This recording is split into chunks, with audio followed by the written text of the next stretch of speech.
ভাইয়া, তুমি তো বিয়ে করে ফেললে, আমাকে কোনদিন বিয়ে দিবে? আমাকে তো বিয়ে দেওয়ার কথা। তুই আগে আমার মতো কাজ করা শিখে যেদিন কর্মী হতে পারবি, মানুষ তোকে পছন্দ করবে, সেদিনই তোর বিয়ে দেব। এর আগে তোর কোনো বিয়ে শাদী হবে না। দূর, কি বলো? আমি আম্মুকে গিয়ে বলতেছি আমার বিয়ে দেওয়ার জন্য। আমি আর একা থাকতে পারবো না, আমার বিয়ে দিয়ে দাও। আমার কথা শুনে ভাইয়া আমার কানটা ধরলো। আমি শুধুমাত্র এসএসসি শেষ করে ইন্টার প্রথম বর্ষে ভর্তি হয়েছি। এখনই ভাইয়ের সাথে বিয়ে করার জন্য কথা বলছি। আজকে আমার ভাইয়ের বিয়ে, তার ভালোবাসার মানুষ তানিয়ার সাথে। তানিয়া আপুকে আমি কখনো দেখিনি, কারণ নানার বাড়িতে থেকে লেখাপড়া করি। এর পিছনে একটা কারণ আছে। আমি একটা মেয়ের জন্য বাড়ি ছেড়ে চলে গিয়েছিলাম। সেই মেয়েটার নামও ছিল তানিয়া। এই তানিয়ার নামটা হয়তো আমার পিছু ছাড়বে না। আমি তখন আম্মুর কাছে আসলাম, এসে কথা বলছিলাম। তখন আমি তাকে মজা করার জন্য এরকম কথা বললাম।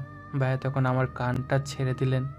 আমি আম্মুর কাছে দৌড়ে গেলাম, গিয়ে বললাম, আম্মু দেখো তোমার ছেলে কি করে, সে নিজে বিয়ে করে নিচ্ছে, আমি বিয়ের কথা বলছি, এখন আমার কান ধরে মারার চেষ্টা করছে, তুমি এর বিচার করে দাও।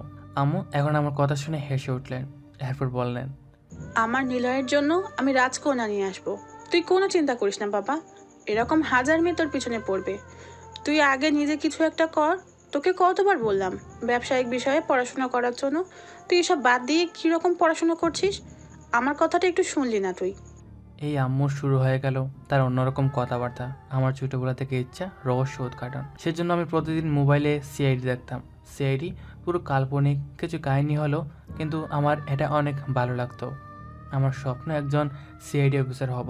মানুষ আমার কাছে আসবে, তাদের বিভিন্ন প্রকার সমস্যা নিয়ে সেগুলো সমাধান করার মাধ্যমেই আমি আমার আনন্দ খুঁজে নেব। এটাই আমার জীবনের একমাত্র লক্ষ্য। আমার জীবনের এই লক্ষ্যটা আমি পূরণ করতে চাই, যেভাবেই হোক। এই লক্ষ্য পূরণ না হলে আমার জীবন বৃথা হয়ে যাবে। এমন অবস্থায় তখন আমরা সবাই বেরিয়ে পড়লাম বরযাত্রীর সাথে। আজকে যেতে হবে বিয়েতে। আমার একমাত্র বড় ভাইয়ের বিয়ে বলে কথা। আমি, আমার ছোটো বোন আর ভাই মিলে চলে গেলাম বিয়েতে। বিয়েতে যাওয়ার পর আমার ছোটো বোন রিয়া এসে আমার কাছে বলল, ভাইয়া চল বড় ভাইয়ের বউয়ের সাথে কয়েকটা পিক তুলে আনি। চল আমার সাথে, কয়েকটা পিক তুলে দিবি প্লিজ। আমি ছোটো বোনের আবদার আর না করতে পারলাম না, তার সাথে চলে গেলাম কনে দেখতে। সেখানে কনেকে দেখে আমি তো হাজার ভোল্টের একটা কারেন্টের শক খেলাম। কনেও আমার দিকে অদ্ভুত দৃষ্টিতে তাকিয়ে আছে, কারণ ই আর কেউ নয়, এ হচ্ছে আমারই ক্লাসমেট তানিয়া। আমি তখন কি বলবো কিছুই বুঝতে পারছি না। সে আমার দিকে এমনভাবে তাকিয়ে আছে যেন সে এসব দেখে অবাক হচ্ছে না। তার এসব ব্যবহার দেখে মনে হচ্ছে এটা স্বাভাবিক কোনো বিষয়। আমি তখন তার কাছ থেকে একটু সরে আসতে যাব, তখন আমার বোন বলল, কি ব্যাপার ভাইয়া, তুই এখান থেকে চলে যাচ্ছিস কেন? তোকে না বললাম কয়েকটা পিক তুলে দিয়ে যা আমাদের, তাহলে তুই চলে যাচ্ছিস কেন? আমাদের পিক তুলে দিয়ে যা। তখন আমার পাশ থেকে কনে বলে উঠল, আরে দেবরজি, চলে যাচ্ছেন কেন? আপনাকে তো নিয়ে আসা হয়েছে এখানে ফটোগ্রাফার হিসেবে।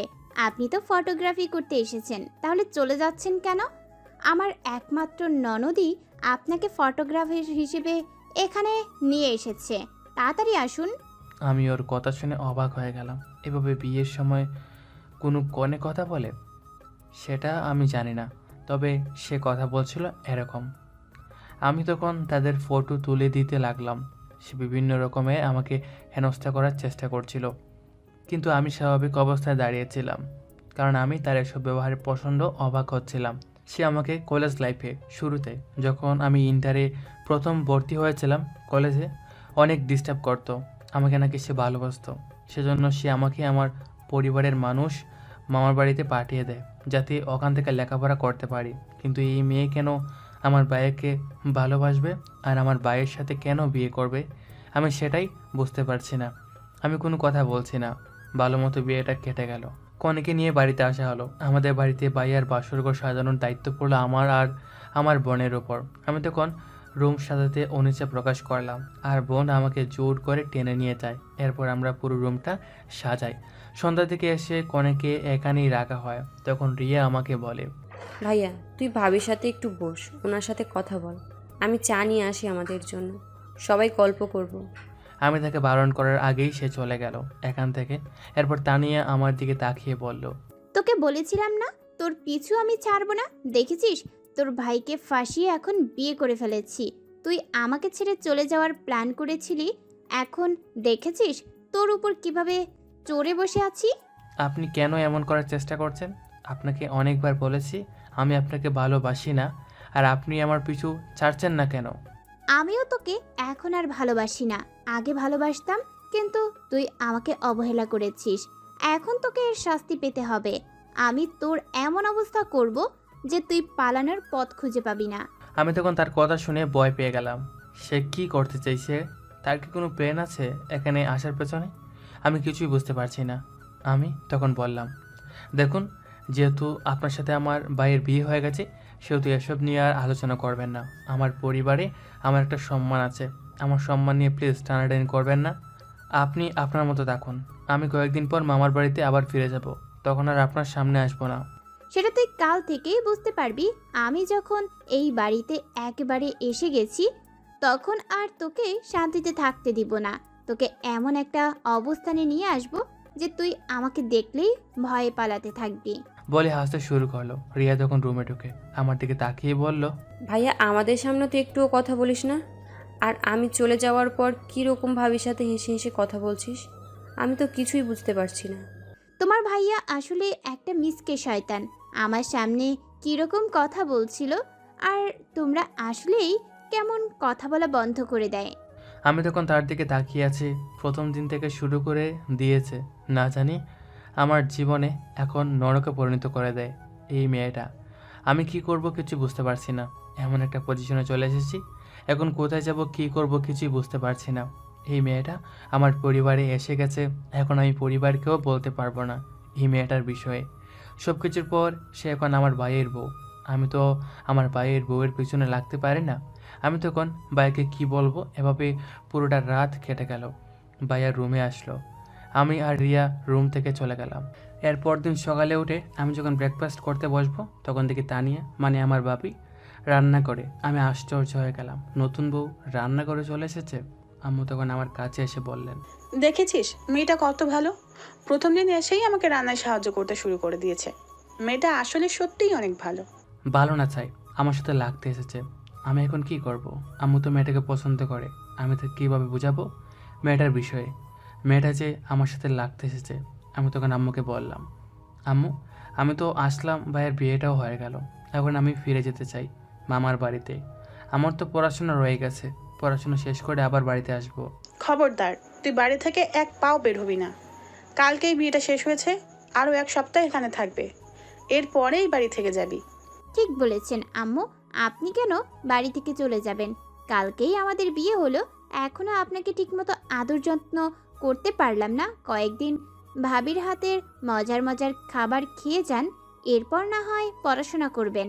মেয়েটা তখন আমার দিকে রহস্যময় একটা হাসি দিয়ে কথাগুলো বলছে। তার এই কথা বলার পেছনে যে অনেক বড় কিছু অপেক্ষা করছে সেটা আমি খুব ভালো করেই বুঝতে পারছি, কিন্তু আম্মুকে সেটা বোঝাতে পারবো না। আমি একটা ভয়ঙ্কর বিপদে পড়ে গেছি, সেটা আমি খুব ভালো করেই বুঝতে পারছি, কিন্তু আমার এই বিপদ থেকে উদ্ধার হওয়া কোনো পথ নেই। আমি কি করবো কিছুই বুঝতে পারছি না। প্রথম দিন ভালোই ভালোই কেটে গেল। আমি চাইছিলাম কোনো মতে যেন 7টা দিন কেটে যায়, এরপর আমি আমার মামার বাড়িতে চলে যাব। কিন্তু দ্বিতীয় দিনই ঘটল বিপত্তি। ভাইয়া অনেক বড় একটা প্রজেক্টের কাজে আটকে গেছেন, সেজন্য আমাকে বললেন ভাবিকে নিয়ে তার বাবার বাসায় ঘুরে আসতে। আমি তখন ভাইয়াকে অনেক বুঝিয়েছি, কিন্তু ভাইয়া কোনো কথা শুনেনি, আমাকে পাঠিয়ে দিয়েছে ভাবির সাথে। আমি গাড়ি ড্রাইভ করছি, তখন ভাবি বললেন, কোনো চিন্তা করিস না তুই, তোর এমনি অবস্থা করব যে তুই এই 7 দিন পর আর জীবনে এই বাড়িতে পা রাখতে পারবি না। এই পরিবারের লোক তোকে বাড়ি থেকে বের করে দিবে। আমি তার কথা শুনে যেন গাড়ির কন্ট্রোল হারিয়ে ফেলছিলাম। আমার গাড়ির এদিক ওদিক চলতে শুরু করলো। তখন ভাবি বললেন, এখনো তো কিছুই করলাম না, এর মধ্যেই যদি এরকম অশান্ত হয়ে যাও, তাহলে পরবর্তীতে কি হবে? তোর এমন অবস্থা করব যে তুই আর কোনোদিন গাড়ি পর্যন্ত চালাতে পারবি না, এই পরিবারের কোনো কিছু স্পর্শ করতে পারবি না। তুই আমাকে শান্তিতে থাকতে দিসনি, এখন তোকেও আমি শান্তিতে থাকতে দিব না। প্লিজ আপনি আমার সাথে এরকম করবেন না। আপনি এই বাড়িতে এসেছেন আমার ভাইয়ের বউ হিসাবে, ভালো মতো থাকেন আপনি। প্লিজ আমার সাথে ঝামেলা করতে যাবেন না, আমি এসব ঝামেলা জড়াতে চাই না আর। তা বললে তো হবে না, তুই যখন একবার আমার শিকারে পরিণত হয়ে গেছিস, তখন তোকে যতক্ষণ না পর্যন্ত একটা শাস্তি দিচ্ছি ততক্ষণ আমি আমার শান্তি নেই। তোকে আমি শাস্তি দিব। আমি তখন অনেক ভয় পেয়ে গেলাম। তার বাসায় পৌঁছানোর পর তার কিছু কাজিন এসে আমাকে ঘিরে ধরলো। আমি তাদেরকে বারবার বলছি আমার এসব ভালো লাগছে না, কিন্তু তারা কোনো কথা শুনছে না, আমাকে নিয়ে মজা করছে। আমি তাদের সাথে তেমন কথা বলছি না, কারণ আমি তেমন একটা কথা বলি না, সবসময় গম্ভীরভাবে থাকি। আমার এসব বেশি মজা করা ভালো লাগে না। বাবিকে সকালে নিয়ে গেছিলাম, পরদিন আমাদের বাসায় চলে আসি। বাসায় আসার পর তার ব্যবহার অদ্ভুত লাগছিল। সে বিভিন্ন রকমভাবে আমাকে অপমান করার চেষ্টা করছিল, কিন্তু আমিও সাবধানে চলাচল করছিলাম যাতে কোনো মতে আমাদের এই দিনগুলো কেটে যায়। এভাবে 4টা দিন কেটে গেল।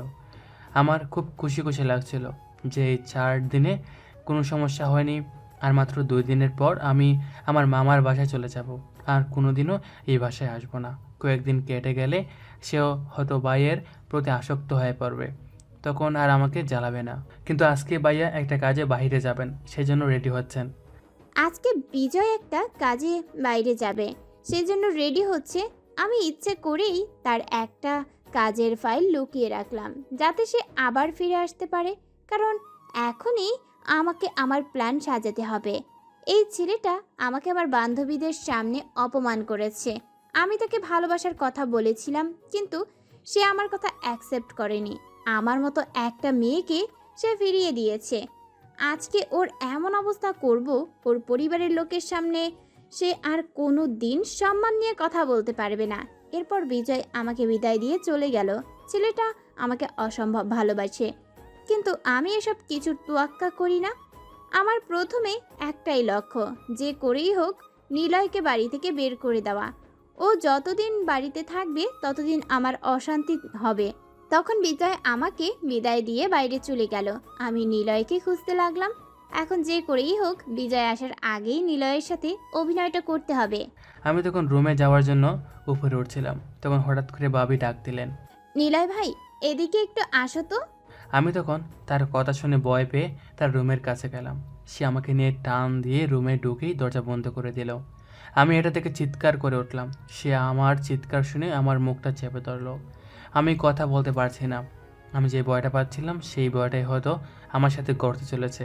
আমি তখন তাকে সরানোর চেষ্টা করছি, কিন্তু সে আমাকে চেপে ধরে আছে। এরপর বলল, তোকে বলেছিলাম না তোর এমন অবস্থা করব যে তুই এই পরিবারে আর কোনোদিন মুখ তুলে তাকাতে পারবি না। এই পরিবারের মানুষগুলো তোকে ঘৃণা করবে, কিন্তু তুই তো আমার কোনো কথা শুনিসনি। আজকে তোরে এমন অবস্থা করব যে তোর ভাইয়া তোকে আর কোনোদিন নিচের ভাই হিসেবে পরিচয় দিবে না। সে আমার মুখ থেকে হাত সরাতেই আমি তাকে ধাক্কা দিয়ে সরিয়ে দিলাম এবং বললাম, প্লিজ আমার সাথে এরকম করবেন না। আমার ভাই আমাকে অনেক বিশ্বাস করেন। আমাদের 2 ভাইয়ের মধ্যে সম্পর্ক অনেক গভীর। আপনি প্লিজ এরকম ঝামেলা করে আমাদের ভাইদের মধ্যে সমস্যা বাড়াবেন না। আপনি এখান থেকে আমাকে যেতে দিন। কিন্তু সে কোনো কথা না বলে তার কাপড় খুলতে শুরু করলে। আমি এটা দেখে অনেক ভয় পেয়ে গেলাম। একটু পর তার ফোনে একটা ফোন আসলো, মনে হয় ভাইয়া কল দিছে। ভাইয়া বাসায় আসছে। আমি এটা শুনে আরও ভয় পেয়ে গেলাম। যদি এই অবস্থায় দেখে তাহলে অনেক খারাপ ভাববে আমাকে। তিনি হয়তো আমাকে ভুল বুঝবেন। প্লিজ কেন এরকম করার চেষ্টা করছেন? আমাকে যেতে দিন এই রুম থেকে। কেউ যদি এই রুমে আপনাকে আর আমাকে এই অবস্থায় দেখে তাহলে আমাকে ভুল বুঝবে। প্লিজ আমাকে যেতে দিন। কিন্তু সে আমার কোনো কথা শুনলো না। সে আমাকে ধাক্কা দিয়ে বিছানায় ফেলে দিল। একটু পর ভাইয়া চলে আসলেন। আমি চিৎকার করছি, কিন্তু আম্মু মনে হয় রুমে শুয়ে আছেন, সেজন্য শুনতে পাচ্ছে না। ভাইয়া এসে রুমে ডাক দিতেই সে দৌড়ে গিয়ে দরজা খুলে কান্না করে ভাইয়াকে জড়িয়ে ধরলো। ভাইয়া তখন বললেন, কি ব্যাপার তানিয়া, কি হয়েছে? তুমি এভাবে কান্না করছো কেন? আর তোমার এই অবস্থা কেন? প্লিজ আমাকে বাঁচাও। তোমার ভাই আমার সাথে খারাপ করার চেষ্টা করছে। তুমি চলে যাওয়ার পর সে আমার রুমে এসে আমার সাথে বিভিন্ন রকম বাজে ব্যবহার করছে। এখন আমাকে টেনে বিছানায় নিয়ে গেছে, খারাপ কাজ করার চেষ্টা করছে। তুমি প্লিজ আমাকে বাঁচাও। তুমি কি পাগল হয়ে গেছো? নিলয় এই কাজ করতেই পারে না। আমি নিলয়কে বিশ্বাস করি। কোথায় নিলয়? তুমি নিলয়কে দেখাও। ভাবি তখন টেনে ভাইয়াকে ভিতরে নিয়ে আসলেন। ভাই আমাকে দেখে আশ্চর্য হয়ে গেলেন। এরপর আমার দিকে এগিয়ে আসেন। ভাবির কান্না, ভাবির শরীরের এই অবস্থা দেখে তিনি আমার গালে এসে থাপ্পড় দিলেন। ভাইয়া প্লিজ বিশ্বাস কর, আমি কিছু করিনি। ভাবি আমাকে এই রুমে নিয়ে এসেছে। আমি এই রুমে আসতে চাইনি। ভাবি আমাকে জোর করে এই রুমে নিয়ে এসেছে। প্লিজ আমাকে বিশ্বাস কর। ভাইয়া আমার কোনো কথা না শুনে আমাকে টেনে বাইরে নিয়ে গেলেন। আম্মুকে ডেকে আনলেন। আম্মু, রিয়া সবাই চলে এসেছে। আমি পরিবারের সামনে কিভাবে মুখ দেখাবো? আমার তো সব ইজ্জত সম্মান সব কিছু শেষ হয়ে গেল। তখন ভাইয়া আমাকে মারতে শুরু করলেন এবং বললেন, তুই এমনটা কি করে করতে পারলি আমার সাথে? আমি তোকে এতটা ভালোবাসি, আমার জীবনের চেয়েও বেশি তোকে আমি ভালোবাসি। তোকে কোনোদিন কোনো কষ্ট পেতে দেইনি, কিন্তু তুই আমার বউয়ের সাথে এরকম করতে পারলি? ওর নতুন বিয়ে হয়েছে, এই বাড়িতে এসেছে, তুই এর মধ্যেই ওর সুযোগ নেওয়ার চেষ্টা করলি। আমি বাড়ি থেকে বের হয়ে যেতেই তুই এখানে চলে আসলি। ভাইয়া প্লিজ বিশ্বাস করো, আমি কিছু করিনি। আমাকে ফাঁসানো হয়েছে, আমি এসবের কিছু জানি না। ভাবি আমাকে ডেকে রুমে নিয়ে গিয়েছিল, তারপর বাকি কথাটা আর বলতে পারলাম না। এর মধ্যে আম্মু এসে আমার গালে থাপ্পড় দিয়ে দিলেন। এরপর বলতে শুরু করলেন, ছি ছি নিলয়, তোকে ভালো ভাবতাম, তুই এই কাজ করতে পারলি? তোকে আমার ছেলে বলতে এখন আমার লজ্জা করছে। মেয়েটা কত ভালো, কত সম্মান করে আমাদেরকে, আর তুই আমাদের সম্মান এভাবে ধ্বংস করে দিলি। মেয়েটার সামনে তোকে আমি এখন কি বলবো? তুই এই বাড়ি থেকে বের হয়ে যা। আমি কান্না করে আম্মুর পায়ে ধরে কান্না করতে লাগলাম আর বললাম, আম্মু প্লিজ আমাকে বিশ্বাস করো, তুমি তো আমাকে ছোটোবেলা থেকে চেনো, তোমার গর্বেই তো আমি জন্মগ্রহণ করেছি। বলো আমি এই কাজ করতে পারি? আমরা কি বিশ্বাস করব আর কি জানবো? আমরা যেটা চোখের সামনে দেখেছি সেটাই তো বলছি। তুই মেয়েটার সাথে খারাপ করার চেষ্টা করেছিলি, সেটা আমরা নিজের চোখে দেখতে পাচ্ছি। রিয়া তখন আমাদের দিকে এগিয়ে আসলো, এসে আমার পাশে দাঁড়িয়ে বলল, আম্মু, ভাইয়ার কথাও তো ঠিক হতে পারে, সেও তো সত্যি কথা বলতে পারে। তোমরা শুধু ভাইয়াকেই দোষারোপ করছো কেন? ভাইয়া এই কাজ করতে পারে না, আমার বিশ্বাস হয় না। আমার বড় ভাই তখন এসে রিয়ার গালে একটা থাপ্পড় দিলেন। আম্মু এসে রিয়াকে মারতে শুরু করলেন। ভাইয়া তখন চিৎকার করে বলল, মানে তুই কি বলতে চাইছিস? ওই চরিত্রহীনটার জন্য আমার নতুন বউকে তুই দোষারোপ করছিস? ও এই কাজ করতে পারে? তুই কি বলতে চাইছিস? ও নিলয়কে নিজে ডেকে নিয়ে আসছে? আমি তখন ভাইয়াকে আটকে ধরলাম, বললাম রিয়াকে কিছু না করতে। ভাইয়া তখন আমাকে মেরে বাড়ি থেকে বের করে দেওয়ার জন্য টেনে বাড়ির বাইরে নিয়ে আসলো। আমি অনেক কান্না করেছি, রিয়াও কান্না করেছে। তানিয়া তখন একদিকে তাকিয়ে মুচকি হাসছে। আমি তার এই হাসি দেখে অনেক ভয় পাচ্ছি। সে আমাকে ফাঁসি দিয়েছে, ভয়ঙ্কর মিথ্যাভাবাদী। জীবনে আমি কোনো মেয়ের দিকে তেমনভাবে চোখ তুলে তাকাইনি, কারোর সাথে তেমন কথা বলতাম না, সবসময় গম্ভীরভাবে থাকতাম। কিন্তু আজ আমার এই অবস্থার জন্য কে দায়ী? কে আমাকে এই অবস্থার সম্মুখীন করলো? হয়তো আমার জীবনে কোনো ভুল করেছিলাম, সেই ভুলের শাস্তি এটা। এই মেয়েটা আমার জীবনটাকে ধ্বংস করে দিয়েছে, আমাকে একদম শেষ করে দিয়েছে। আমি তো কারো সামনে এখন মুখ আর দেখাতে পারবো না। আম্মু তখন বাড়ি থেকে বের করে দিয়ে বললেন, তোকে যেন এই বাড়িতে আর কোনোদিন না দেখি। তোকে আমি বিশ্বাস করতাম, নিজের সব সন্তানদের থেকে বেশি তোকে আমি বিশ্বাস করতাম। কিন্তু তুই আমার বিশ্বাস নিয়ে খেলা করেছিস, আমার সাথে বিশ্বাসঘাতকতা করেছিস। এর শাস্তি তোকে পেতেই হবে। এই বাড়িতে যেন আর কোনোদিন তোর পায়ে স্পর্শ না পড়ে। আমি তখন আম্মুর কথা শুনে তো কান্না করলাম, যে কান্না আমি জীবনে করিনি। এত কান্না করেছি কিন্তু কেউ আমার কোনো কথা বিশ্বাস করেনি। আমি তখন বাড়ি থেকে বেরিয়ে মামার বাড়িতে চলে আসলাম। এই বাড়িতে একজন আছে যে আমাকে বিশ্বাস করবে। মা আমাকে যতটুকু ভালোবাসে তার চেয়ে অধিক ভালোবাসেন আমার মামি। আমি তখন আমার মামের কাছে আসলাম। মামি আমার কাছে এসে জড়িয়ে ধরে বললেন, তোর মা এসব কি বললো নিলে? আমি বিশ্বাস করি না এসব। আমি জানতাম আমি আসার আগে আম্মু মামিকে ফোন দিয়ে সব কথা বলে দেবেন, কিন্তু আমার বিশ্বাস ছিল মামি আমাকে অবিশ্বাস করবে না। আমি তখন মামিকে বললাম, বিশ্বাস করো মামি, আমি কিছু করিনি, আমাকে ফাঁসি দেওয়া হয়েছে। ওই মেয়েটার কথা তোমাকে তো আগে বলেছিলাম, আমি তো তোমাকে সব কিছু শেয়ার করি। ওই মেয়েটা আমার উপরে প্রতিশোধ নেওয়ার জন্য আমাকে ফাঁসিয়ে দিয়েছে। তুমি আমাকে একটু বিশ্বাস করো। আমি তোকে বিশ্বাস করি বাবা, আমি জানি আমার ছেলে কোনোদিন খারাপ কাজ করতে পারে না। তুই আজ থেকে এখানেই থাকবি, তোর মায়ের সাথে আর কোনো যোগাযোগের দরকার নেই। আমি তখন কান্না করে মামিকে জড়িয়ে ধরলাম। এই মানুষটা আমাকে প্রচণ্ড বিশ্বাস করে। এই বাড়ির প্রতিটা মানুষ আমাকে পাগলের মতো ভালোবাসে। আমি তাদেরকে প্রচণ্ড ভালোবাসি। মামা মামির কোনো সন্তান নেই বলে আমাকে নিজের ছেলের মতো ভালোবাসেন। আমি এখান থেকে চলে গেলে তারা কান্না করে। আমি তখন নিচের রুমে গিয়ে কান্না করে দিলাম, কারণ আমার এখন কান্না করা ছাড়া আর কোনো উপায় নেই। কেউ আমাকে বিশ্বাস করছে না, সবাই আমাকে অপরাধী ভাবছে। আমি বসে বসে কান্না করছিলাম। তখন মামা আসলেন। মামা এসে আমার কাছে দাঁড়িয়ে বললেন, তুই কোনো চিন্তা করিস না বাবা, তুই আজ থেকে আমার কাছে থাকবি, আর কোনোদিন এই বাড়িতে যাওয়ার কোনো দরকার নেই। আমি জানি তুই কিছু করতে পারিস না। সব কিছুর পরও কেমন যেন একটা শান্তি অনুভব হচ্ছিল মনের মধ্যে। সবাই আমাকে অবিশ্বাস করলেও আমার মামা মামিও আমাকে অবিশ্বাস করেনি। যেখানে আমার নিজের মা আমাকে অবিশ্বাস করেছে, সেখানে তারা আমাকে এতটুকু বিশ্বাস করেছে। তখন মামা আবার বললেন, নিলয়, তুই চাইতি না তুই একজন গোয়েন্দা অফিসার হবি, সিআইডিতে কাজ করবি? তুই কোনো চিন্তা করিস না, তোর মামা সব সময় তোর সাথে থাকবে। তুই আজ থেকে শুরু কর। আমি তখন দৌড়ে গিয়ে মামাকে জড়িয়ে ধরলাম। মামা আমাকে এত সহযোগিতা করবে। মামা তখন বললেন, আরে পাগল ছেলে, কান্না করিস না। এরকম জীবনে আমাদের হয়, এগুলো মানিয়ে নিতে হয়। যে মানিয়ে নিয়ে বড় হয় সে পৃথিবীতে বিরাট অবস্থানে যেতে পারে। আমি তখন কিছুটা মুখে হাসি টেনে দাঁড়িয়ে আছি। তখন মামা বললেন, আমার পরিচিত একজন আছে সিআইডিতে, তোমার সাথে ওকে কথা বলিয়ে দেব। কালকে ওর সাথে তোমাকে দেখা করতে নিয়ে যাব, তখন তুমি ওর সাথে দেখা করবে আর সব বিষয় খুলে বলবে। এ যেন হাজারো দুঃখের মধ্যে কিছুটা খুশি, কিন্তু নিজের পরিবারকে না কাছে পাওয়ার আর একটা কষ্ট আছে। সাথে কি বলবো কিছুই বুঝতে পারছি না। তখন মামা রুম থেকে চলে গেলেন। পরের দিন সকালে মামার সাথে চলে গেলাম মামার পরিচিত সেই লোকের সাথে দেখা করতে। মামার অনেক ছোটোকালের বন্ধু। সেই লোকটা এখন সিআইডি অনেক বড় একজন ইন্সপেক্টর। আমরা যখন পৌঁছালাম তখন ওই লোকটা মামাকে দেখে হাসি মুখে এগিয়ে গিয়ে বলল, কি ব্যাপার রাকিব, তোমাকে কদিন পর দেখলাম?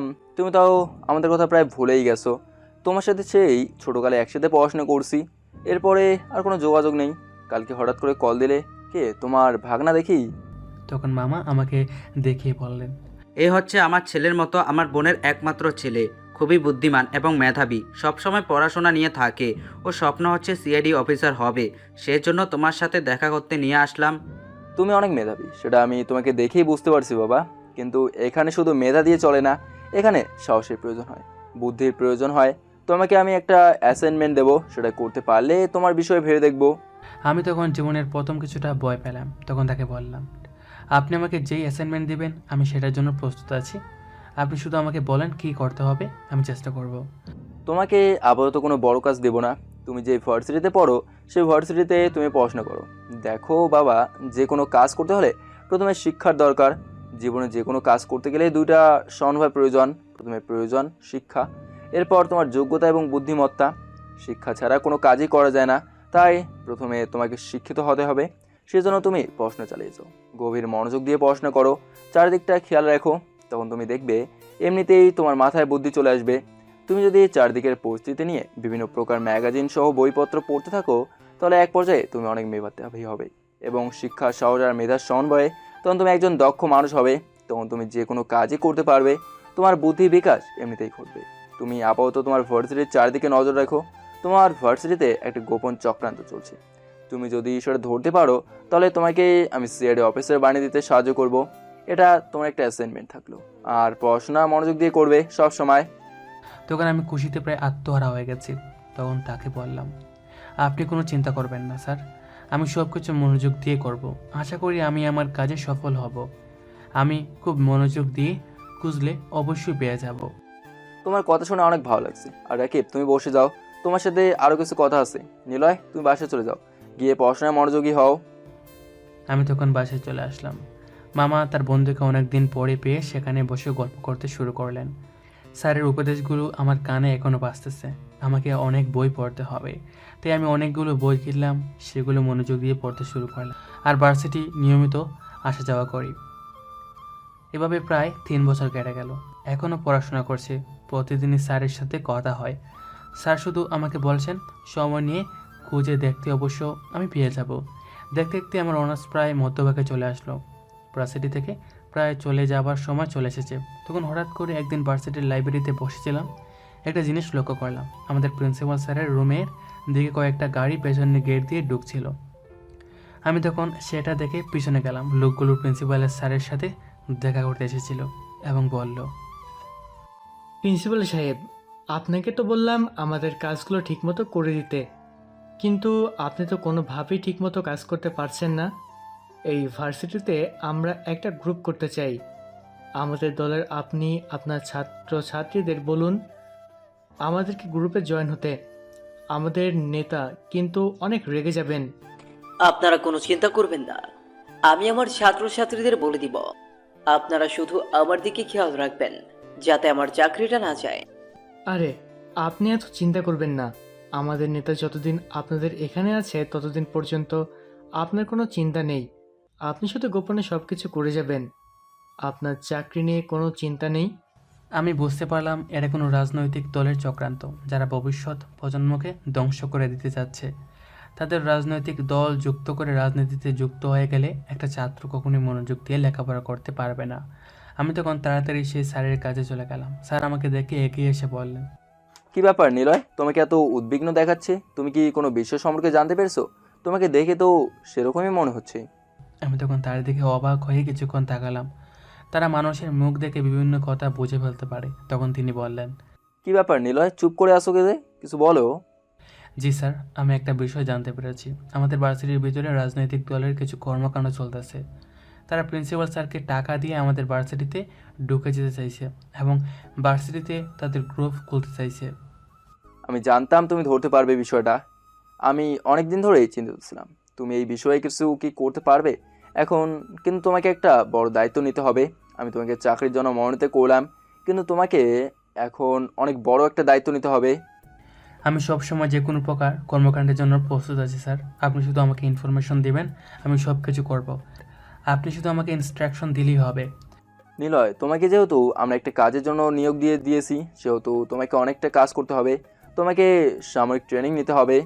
আমি তখন স্যারের কথা শুনে কিছুক্ষণ চুপ রয়ে গেলাম, কারণ আমি কিছুই বুঝতে পারছিলাম না। তখন স্যার আবার বললেন, তোমাকে শুধু একজন সিআইডি অফিসার হলেই হবে না, তোমাকে সাথে একজন বুদ্ধিমান এবং সামরিক বাহিনীর সদস্য হতে হবে। কারণ যে কোনো সময় যে কোনো অপরাধীদের আমাদের মোকাবিলা করতে হবে। তখন তোমার সামনে যদি কোনো বড় অপরাধী চলে আসে, তুমি তখন তাদের কিছুই করতে পারবে না।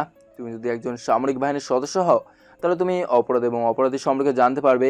তোমার প্রথমে ট্রেনিংয়ের প্রয়োজন, তাই আমি সিদ্ধান্ত নিয়েছি তোমাকে ট্রেনিংয়ে পাঠাবো। সেখানে তুমি ঠিকমতো ট্রেনিং করো, আস্তে আস্তে তুমি অপরাধীদের মোকাবিলা করার শক্তি পেয়ে যাবে।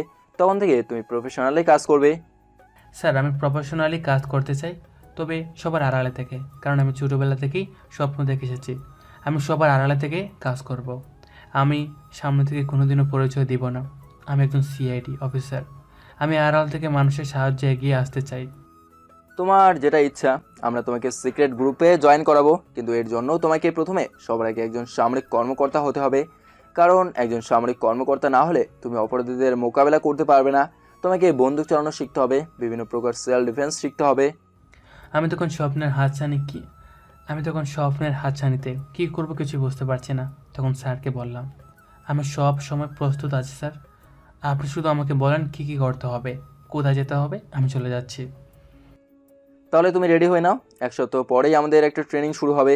সেখানে তুমি ট্রেনিং করবে। 2 মাস ট্রেনিং করতে হবে তোমাকে। ওখানে তুমি তোমার মামাকে বলে দিও যে 2 মাস তুমি বাসায় থাকতে পারবে না। তুমি 2 মাস পর্যন্ত সে ট্রেনিং নাও। আমি তখন বাসায় ফিরে গেলাম, গিয়ে মামাকে বিষয়টা জানালাম। মামাও কোনো আপত্তি করলেন না, আমাকে পাঠিয়ে দিলেন। কিন্তু মামি কিছুটা আপত্তি জানাচ্ছিলেন, কারণ তিনি আমাকে প্রচণ্ড ভালোবাসেন। এরকম ট্রেনিংয়ে অনেক রিস্ক আছে, তাই তিনি আমাকে এসব ব্যাপারে পাঠাতে চাচ্ছিলেন না।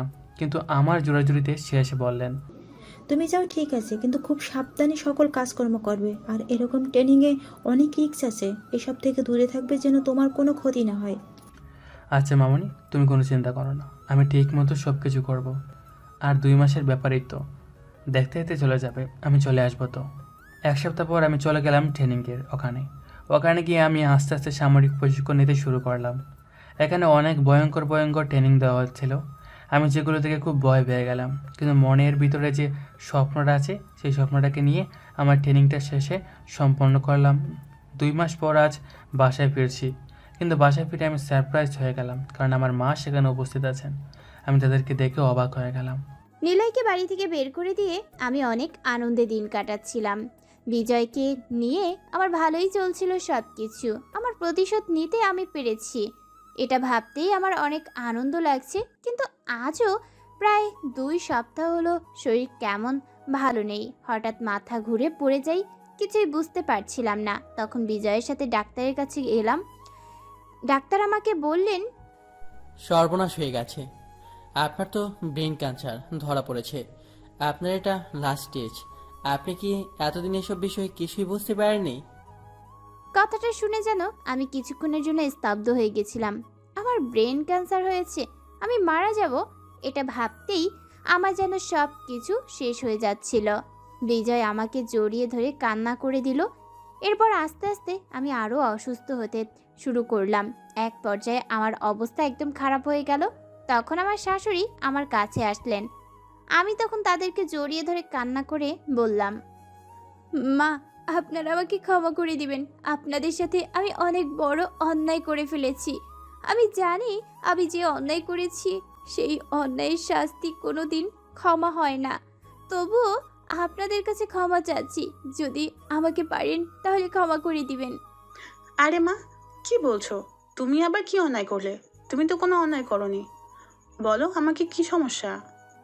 আগে বলুন, আপনারা আমার এই অবস্থা দেখে যদি আমাকে ক্ষমা করে দেন তাহলে আমি এই পাপ থেকে মুক্ত হব। আসলে আমি অনেক বড় একটা মিথ্যা বলেছি। আপনাদের সাথে নিলয় আমার সাথে কিছুই করেনি। নিলয় এর সাথে আমার পরিচয় অনেক আগে থেকেই।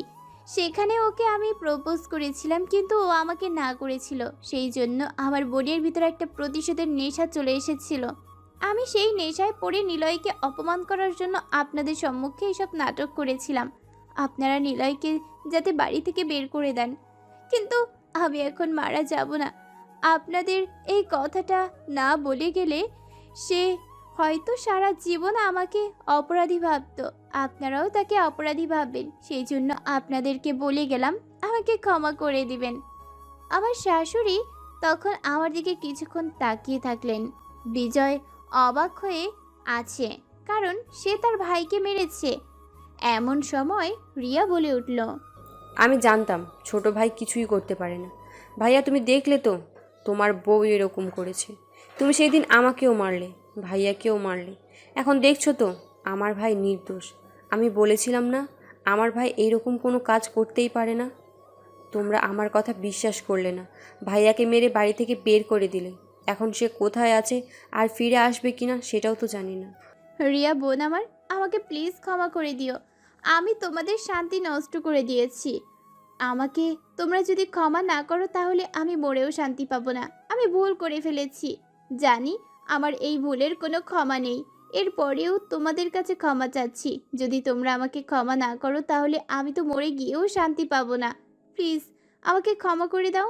আমার শাশুড়ি তখন আমার কাছে আসলেন, এসে আমার মাথায় হাত বুলিয়ে দিয়ে বললেন, আমরা জানি তুমি ভুল করে ফেলেছো, কিন্তু মানুষের জীবনে এরকম ভুল হয়। তুমি ভুল করেছো, ক্ষমা চাইছো, সেই জন্য আমরা তোমাকে ক্ষমা করে দিলাম। এখন আমার ছেলেটাকে বাসায় নিয়ে আসতে হবে। ছেলেটা আমার খুবই অভিমানী, না জানি কি করে বসে, আর হয়তো বাসায় ফিরতে চাইবে না। কিন্তু আমাদের তো ওকে বাসায় ফিরিয়ে নিয়ে আসতে হবে। আপনারা প্লিজ নিলয়কে বাসায় ফিরিয়ে নিয়ে আসুন। আমি ওর কাছে ক্ষমা চাইতে চাই। ও যদি আমাকে ক্ষমা করে না দেয় তাহলে আমিও কবরে শান্তি পাবো না একদিনও। আপনারা প্লিজ ওকে নিয়ে আসেন।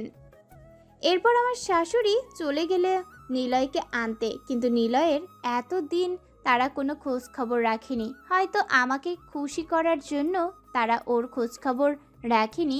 আমি এখানে শুয়ে শুয়ে কান্না করছি। আসলে অন্যায় করে কেউ পার পেয়ে যায় না।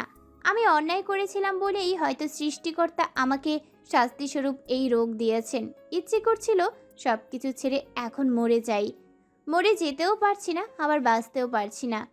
দারুণ এক দুটানার মধ্যে পড়ে গেলাম। আমি এতদিন পর মাকে দেখে কান্না করে দিলাম, কিন্তু তাদের সাথে কথা না বলে তাড়াতাড়ি আমার রুমে চলে গেলাম। রুমে গিয়ে কান্না করছি, তখন আম্মু আমার কাছে আসলেন, সাথে ভাইয়াও রুমে আসলো। নিলয়, বাবা আমার, আমার কথাটা একটু শোন। মা আমার দিকে তাকিয়ে কথাটা বললো, তখন আমার মাথায় রাগ উঠে গেল। সেদিন আমি অনেকবার বলেছিলাম তাদেরকে যে আমার কোনো দোষ নেই, কিন্তু তারা আমার কোনো কথা শুনেনি। এখন আমাকে নিতে এসেছে। আমি তখন তাদের দিকে ফিরে বললাম, আমি আপনাদের কোনো কথা শুনতে চাই না, আপনারা এখান থেকে চলে যান, আমার কাছে আর আসবেন না। আমি আপনাদের সহ্য করতে পারি না, আপনারা আমার সামনে আসেন কেন? প্লিজ ভাইয়া, তুই এইরকম করিস না। তুই আমার দিকে তাকিয়ে একটাবার আমাদের কথাটা শোন। তুই এখানে থাকিস না, চল আমাদের সাথে বাসায় চল, আমরা একসাথে থাকবো। রিয়া প্লিজ, এই রিকোয়েস্ট আমাকে করিস না। আমি তোর এই রিকোয়েস্ট রাখতে পারবো না। আমি আর কোনোদিনও ফিরে যাব না। তোমাদের কি এমন হলো যে এখন আমাকে নিতে এসেছে সেখানে? কিন্তু আমাকে বাড়ি থেকে বের করে দিয়েছিলে, এখন কি তোমাদের সেই বৌমা তোমাদের বাড়ি থেকে বের করে দিয়েছে? ভাই তখন আমার দিকে এগিয়ে এসে আমাকে জড়িয়ে ধরে কান্না করে বলল, প্লিজ ভাই, আমাকে ক্ষমা করে দে। আমি তোকে ভুল বুঝে অনেক মারধর করেছি, তোকে বাড়ি থেকে তাড়িয়ে দিয়েছি। আসলে তানিয়া এখন মৃত্যুর সাথে লড়াই করছে। ওর ব্রেন ক্যান্সার ধরা পড়েছে। হয়তো তোর সাথে করা পাপের শাস্তি সে এখন পাচ্ছে। ও বলেছে তোকে নিয়ে যেতে, তোর কাছে ক্ষমা চাইবে। ও তোর কাছে ক্ষমা না পেলে মরেও শান্তি পাবে না। সব কিছুর পর সে একজন মানুষ, আর মানুষের প্রতি মানুষের একটা দায়িত্ব আছে। আমি এতদিন পরে এইরকম একটা দুঃসংবাদ শুনে আমার খুবই কষ্ট লাগলো। আমি তখন আর কিছু বলতে পারলাম না, কারণ একজন মৃত্যু পথযাত্রী রোগীর বিরুদ্ধে আর কি অভিযোগ করব। তখন আমি তাদের সাথে চলে গেলাম, সাথে মামা মামিও আসলো। আমি তানিয়াকে থেকে যেন চিনতেই পারছিলাম না। এই কি সেই আগের তানিয়া? এই কদিনের ভিতরে তার শরীরের অবস্থা এত খারাপ হয়েছে যে দেখে চেনা যাচ্ছিল না। শরীরে হাড় গুলগু এসে মাংসের সাথে মিশে গেছে। আমি তখন তার দিকে তাকিয়ে আছি। সে আমার দিকে তাকিয়ে কান্না করে বলল, নিলয়, আমি জানি আমি যে অন্যায় করেছি সেটা ক্ষমার অযোগ্য। এরপরেও আমি তোমার কাছে মৃত্যু পথযাত্রী একজন রোগী হয়ে তোমার কাছে ক্ষমা চাচ্ছি। তুমি আমাকে প্লিজ ক্ষমা করে দাও। আমি তখন তানিয়া দিকে কিছুক্ষণ তাকিয়ে আছি। সে তখন আবারও কান্না করে বলল, আমি জানি আমি যে অপবাদটা তোমার উপর তুলেছিলাম সেটা খুবই জঘন্য একটা অপবাদ। সেই অপবাদ তোমাকে অনেক কষ্ট দিয়েছে, তোমার পরিবার থেকে দূরে রেখেছে। কিন্তু বিশ্বাস করো, তখন আমার মধ্যে প্রতিশোধের আগুন কাজ করছিল।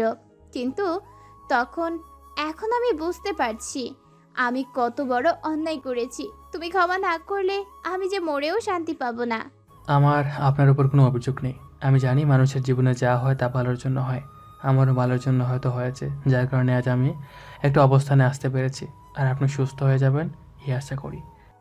আমি জানি আমার অনুরোধ করা মানায় না, এরপরেও তোমার কাছে একটা অনুরোধ করতে চাই। আমার কারণে যেহেতু তুমি এই বাড়ি থেকে বের হয়ে গেছো, এখন আমি মরে যাচ্ছি, তুমি এই বাড়িতে ফিরে আসো। আমি তখন তার দিকে তাকিয়ে দেখছিলাম। সে অনেক অসহায়ভাবে কথা বলছিল। তখন হঠাৎ করে মামি এসে আমার কাছে বললেন, নিলয়, তুমি এখানে থাকো। দেখো, মানুষ তো জীবনে ভুল করে, সবাই ভুল করে, আমিও ভুল করেছি। এবং তুমি জীবনে অনেক ভুল করেছো। সে যেহেতু ভুল করেছে আর ক্ষমা চাইছে, সেহেতু তোমার উচিত তাকে ক্ষমা করে দেওয়া এবং এখানে থাকা। আমি তখন সবার রিকোয়েস্ট আর না করতে পারলাম না। এখানে থেকে গেলাম। এরপর দিন চলে গেলাম এখান থেকে সোজা আমার অফিসে। সেখানে গিয়ে বসের সাথে দেখা করলাম। বস আমাকে দেখায় অনেক খুশি হলেন এবং আমাকে চাকরির জন্য মনোনীত করলেন। এখন থেকে আমার নতুন এক জীবনের যাত্রা শুরু হলো। সবাইকে না জানিয়ে আমি শুধু আমার অত্যন্ত আপন কয়েকজনকে জানিয়ে শুরু করলাম আমার নতুন চাকরি। এই চাকরি শুধু আমার জন্য না, এই চাকরি পুরো দেশের জন্য, পুরো দেশের মানুষকে বাঁচানোর জন্য আমি এই চাকরি করব। এদিকে তানিয়ার অবস্থা দিন দিন আরও খারাপ হচ্ছে। আমার খুব কষ্ট হতো ভাইয়াকে দেখে। ভাইয়া অনেক কান্না করতেন। ভাইয়া ভাবিকে অনেক বেশি ভালোবাসতেন, কিন্তু কেন জানি তার অসুস্থতা ভাইয়াকে একদম পাথর বানিয়ে দিয়েছিল। এদিকে আম্মু খুব অসুস্থ। কীভাবে কাজকর্ম করবেন কিছুই বুঝে উঠতে পারছিলেন না। রিও তেমন একটা কাজকর্ম করতে পারে না। এর মধ্যে আরেক দুঃসংবাদ আসলো আমার জীবনে। আমি আমার জীবনের প্রথম অভিযানে বের হব। সেদিন গিয়েছিলাম আমার অফিসে। তখন বস আমাকে দেখে এগিয়ে এসে বললেন, নিলয়, তুমি সবসময় চাইতে না তুমি আড়ালে থেকে কাজ করবে। তোমার জন্য আমি একটা সুবর্ণ সুযোগ এনেছি। তোমার ভার্সিটিতে একজন শিক্ষক নিয়োগ দেওয়া হবে এবং আমাদের অভিযান যেহেতু তোমাদের ভার্সিটিতে, সেহেতু আমার ইচ্ছা তোমাকে এই ভার্সিটিতে প্রফেসর হিসেবে নিয়োগ দিতে। তুমি কি পারবে? আমি এখনও ভার্সিটি স্টুডেন্ট, এর মধ্যে আমাকে ভার্সিটি প্রফেসর হিসাবে নিয়োগ দেওয়া হবে। এটা শুনতেই আমার কেমন জানি হাসি পাচ্ছিল।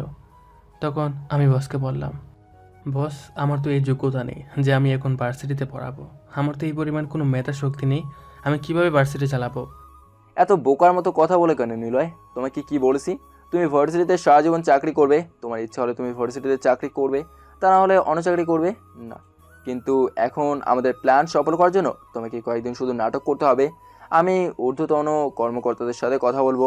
তারা যদি রাজি থাকে তাহলে তোমাকে জয়েন করার ব্যবস্থা করব।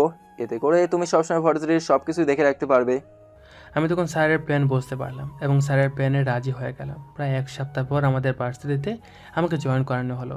স্যারের অনেক পাওয়ার ছিল, সেজন্য সরকারি কর্মকর্তারা আমাকে নিয়োগ দিয়েছেন। আমি তখন ভার্সিটিতে গেলাম। তখন প্রিন্সিপাল স্যার আমাকে দেখে আশ্চর্য হলেন এবং আমার দিকে এগিয়ে এসে আমাকে বুঝিয়ে দিতে থাকেন সব কিছু। তখন হঠাৎ করে তিনি আমার দিকে এগিয়ে এসে আমাকে বললেন, নিলয়, তোমার যেহেতু এই ভার্সিটিতে চাকরি হয়েছে, কিন্তু এই ভার্সিটিতে চাকরি করতে হলে অনেক নিয়মকানুন আছে, অনেক লোকদেরকে দাম দিতে হবে, না হলে এই ভার্সিটিতে চাকরি করতে পারবে না, কারণ ভার্সিটির কন্ট্রোলে এখন তারা।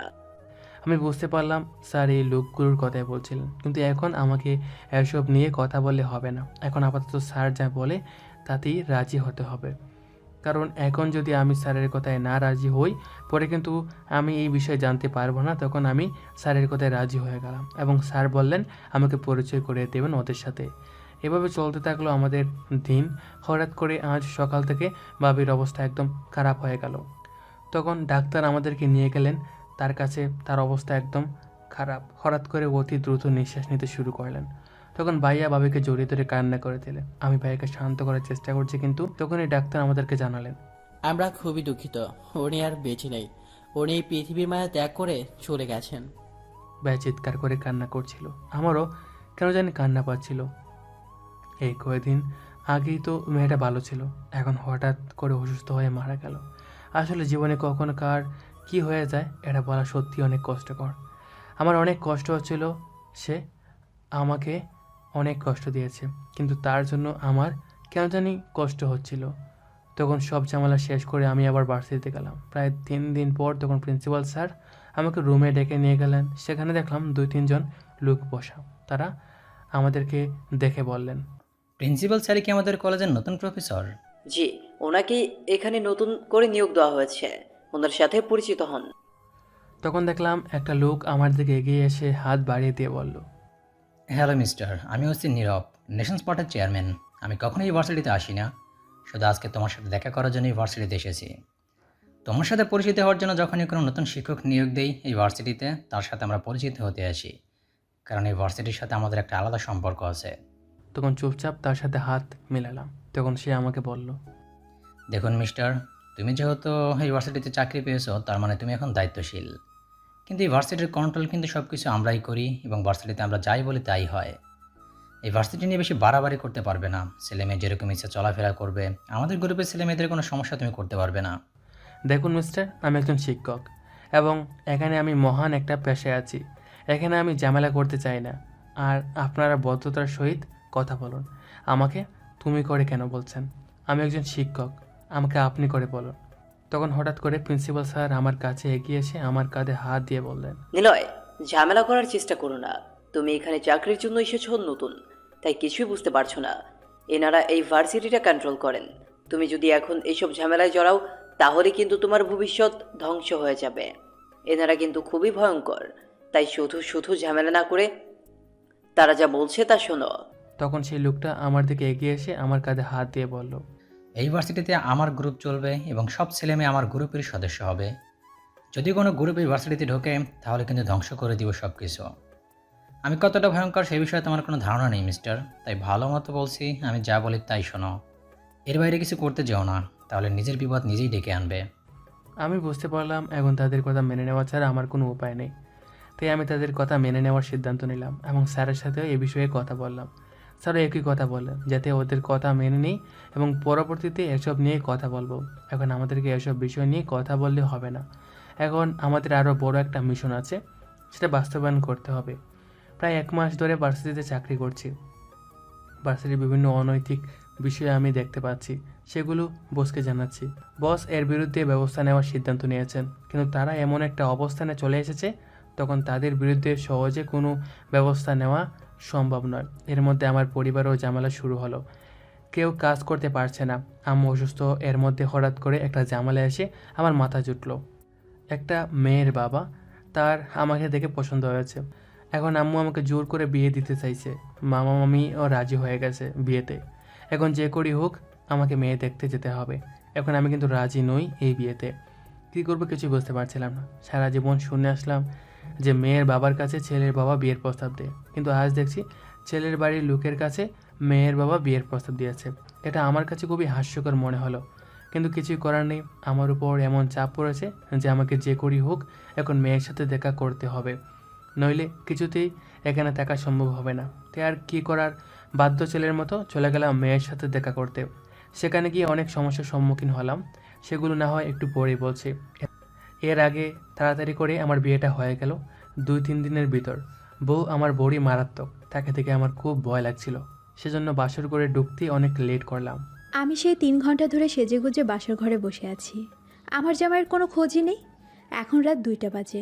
আমার 2 ননদ বাসর ঘরে বসিয়ে দিয়ে গেছে, আর যাওয়ার সময় বলে গেছে ভাইয়াকে পাঠিয়ে দিচ্ছি, কিন্তু তার কোনো খবরই নেই। মনে হচ্ছে বাড়ির সবাই ঘুমিয়ে আছে।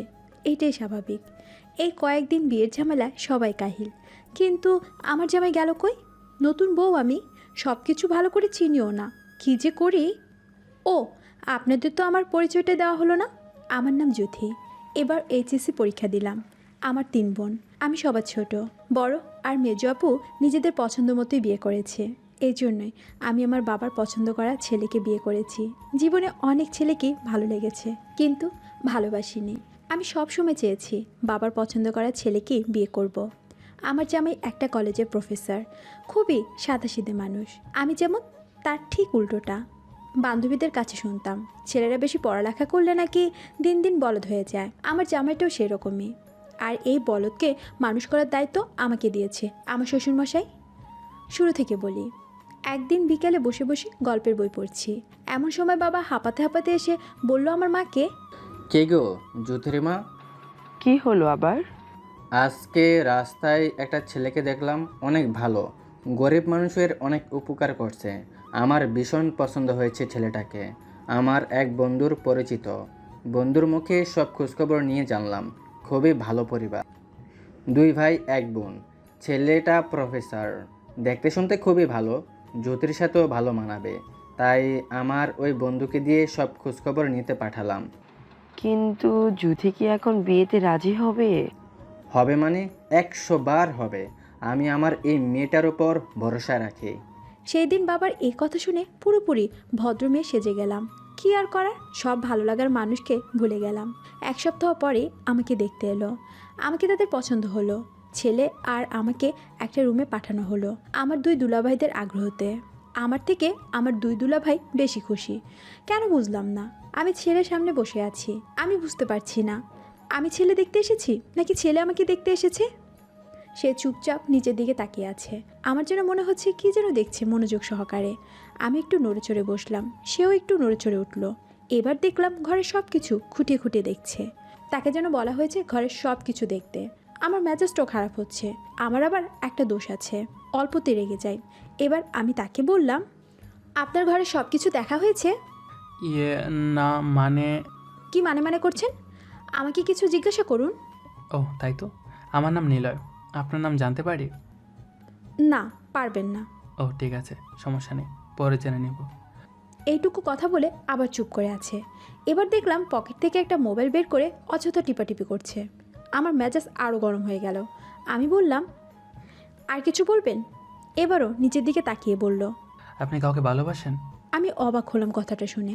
আমার বলদ জামাই বলে কি? আমি কিছু বলার আগেই বলল, সমস্যা নেই, বিয়ের আগে সবাই কম বেশি প্রেম করে, বিয়ের পরে কি করে সেটা দেখার বিষয়। সেই দিন আমি আমার জামাইয়ের প্রেমে পড়ে গিয়েছিলাম। এত ভালো একটা মানুষ। যাওয়ার আগে আমার শাশুড়ি মাথায় হাত দিয়ে বলেছিল, জ্যোতিমা, আমার ছেলেটা ছোটবেলা থেকে লেখাপড়া ছাড়া কিচ্ছু বোঝেনি। ওর কোনো বন্ধুও ছিল না, সারা জীবন শুধু বই পড়ে কাটিয়েছে। এই জন্য একটু অন্যরকম। তুমি ওকে ঠিক করো, আজ থেকে ওর দায়িত্ব তোমাকে দিলাম। আমি চুপ করেছিলাম। এটাই ছিল আমার নীরব সম্মতি। সবাই চলে যাওয়ার পর 2 দুলাভাই ধরল। তার মধ্যে বড় দুলাভাই বলল, কি গো শালিকা, কেমন লাগলো? ঘোড়ার ডিমের মতো।